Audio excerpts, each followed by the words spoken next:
babae ka rin. Nagkalalabuan na silang dalawa. Niligawan ko na lang si Jasmine po. Sabi niya raw, wala na sila ni Alan. Siya yung walang kwenta eh. Puro sasat, wala namang ginawang mabuti yun eh. Parang binabaliwala niya ako. Ganda lang ba ako? Palamuti sa bahay. Aabot ba kami ng 3 years kung di ko siya minahal? Doon, manda ka pag nakita kita. Tumakbo ka na dahil pag naabutan kita, babasagin kayo mukha mo. Pag nagarap tayong dalawa, pamumukha ko sa'yo.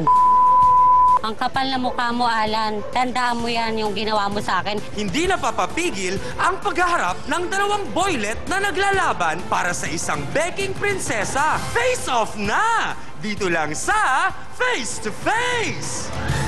Mga ka-face-to-face, sumunod daw siya sa linya ng awiting bakla na lang ang ibigin. Subalit sa kabila ng lahat, ay napakalaki raw ng kanyang sama ng loob dahil ang jowa niyang Becky na itinuring niyang prinsesa ay inahas di umano ng kabarkada niya. Ano nga ba ang tunay na kwento? Narito po ang malungkot na kwento ng pag-ibig ni Alan Ornido. Pasok!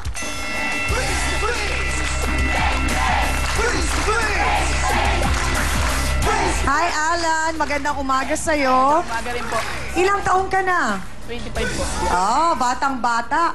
Okay, anong pangalan nitong iyong prinsesa na Becky? Jasmine po. Ha? Jasmine Feliciano. Si Jasmine. Saan mo nakilala si Jasmine? Doon po sa trabaho. Sa trabaho. Opo. Okay. Nung nagkakilala kayo, talagang naramdaman mo na may gusto ka na sa Opo. kanya. Okay. Siya ba ang unang Becky na nakarelasyon mo? Opo. Siya. Pero bago kay Jasmine, may mga dati ka nang naging karelasyon na Ano po? girl. Isa lang po. Tapos po nung nasaktan ako, Hmm. hindi na po ako nagmahal ng babae. Ayoko na. Oh! So, parang dahil doon, ayaw mo na ng babae. Okay, pakikwento mo naman sa amin itong love story ninyo ni Jasmine. Gaano na kayo katagal? Magti 3 years na po sa January 19 sana. Magti 3 years. Sana. Bakit naging sana lang? Naghiwalay po kami. Kasi Oh. po, sa trabaho po ako, hindi ko alam niloloko niya na pala ako. Dati po, yung mga kwento sa akin ng mga barkada namin, di po ako naniniwala. Nagsasama ba kayo sa isang bahay? Nangungupahan po kami. Okay. So, Eh- bakit parang ang sabi na banggit sa research namin, ang dating prinsesa? Bakit? Opo. Pag nasa bahay po siya, wala po siyang ginagawa. Pagdating ko sa trabaho, ako pa magluluto. Naglalaba. Aba, bibihira ang ganyang lalaking magmahal, ha? Oo nga, Parang, Nainggit naman ako!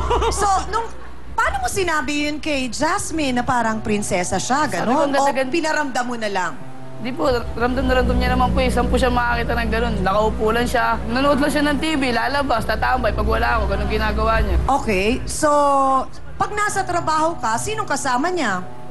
Ano po, doon lang po yung sa bahay. Minsan nga po, marami pa nagsabi siya, tumabarkada. Kasama niya nga po yung Dondon na yun. Sino yung Dondon? Yung barkada ko po. Okay. Matagal na po siguro kababata So, ko rin nung po. sinabi mong prinsesa, talagang pati sweldo mo, lahat binibigay Opo, mo? sa kanya binibigay ko po. Kumukuha lang po ako, pamasahe pang kain ko. Teka naman, isa itong wow! Abay, hindi ba parang naramdaman ni Jasmine ang daming nainggit na Becky noon? Swerte nga po siya dahil... Buti nga po nagustuhan po siya ng mama ko eh. Oo, po sa tanggap kanya. ng mama mo. Okay. Tapos sabi niya, sana lang huwag kalokohin yan. Oo, pero itong Jasmine, ang itsura ba talagang babaeng-babae? Opo. Parang babae. So hindi mo... Doktora, bakit kaya biglang yung atensyon nitong si Alan sa mga Becky na punta? Marahil ang dahilan ba doon yung sinasabi niya talaga na kasi siya ay nasaktan doon sa unang girl kaya parang ayaw na niya sa babae?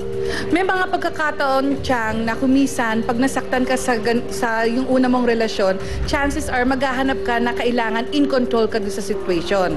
So, maaring sabihin mo na hindi talaga ito yung lifestyle or yung orientation niya, pero nagiging ganito ang preference para nandito, makontrol ko yung sitwasyon, dahil kasi alam ko, makikinig siya sa akin, dahil kahit na iba na, yung ang preference niya, syempre sa Becky na, no? Tapos sasabihin mo, siguro hindi na ako masasaktan kasi hindi maghahanap ito dahil gagawin ko yung gusto mong mangyari doon sa una mong relasyon Oo. Pero once na nagkaroon ng feeling to, parang ikaw mismo in doubt. Kaya palaging ginagawa mo ng paraan na magkaroon ng assurance yung sarili mo para i-assert mo, eto tama itong ginagawa ko at in focus ako doon. Maraming pong salamat, Dr. Camille. Alan, totoo ba yun na sinasabi mong may nang-agaw yung kababata mo? Paano nangyaring naagaw pa? Kasi po, Dapat na-appreciate na ni Jasmine yung kabaitan mo na yun. ewan ko nga po ba't nagawa niya sa akin yun. Siguro po may pagkukulang din ako.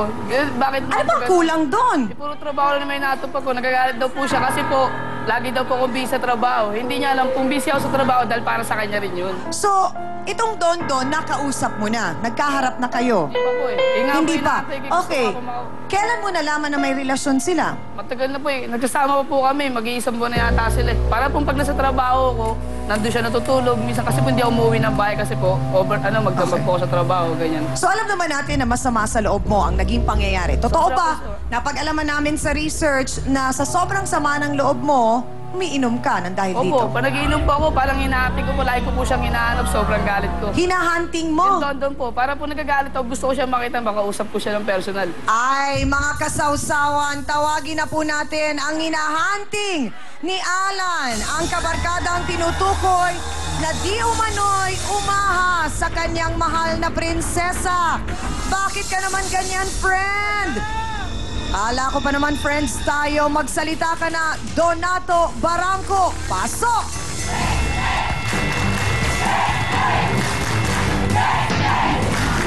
Sandali lang! Pakihawakan, please!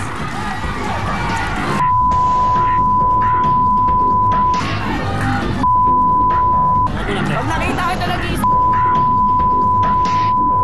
Hunting ka ni Alan, Donato. Opo.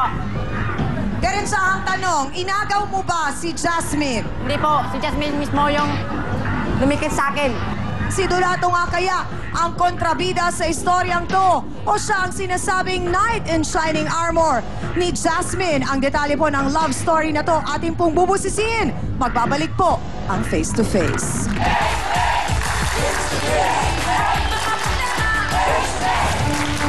Pinagplanuhan mo ba talaga na agawin si Jasmine? O nangyari lang? Nangyari lang po. Nagkahulugan ng loob? Opo. Na-develop? Hindi po. Hindi? Ano nangyari? Nagkadibilupan po kami balik Ayaw! Diretsahang tanong, ano sa palagay mo ang lamang mo kay Alan? Mas pogi ako sa ay, kanya.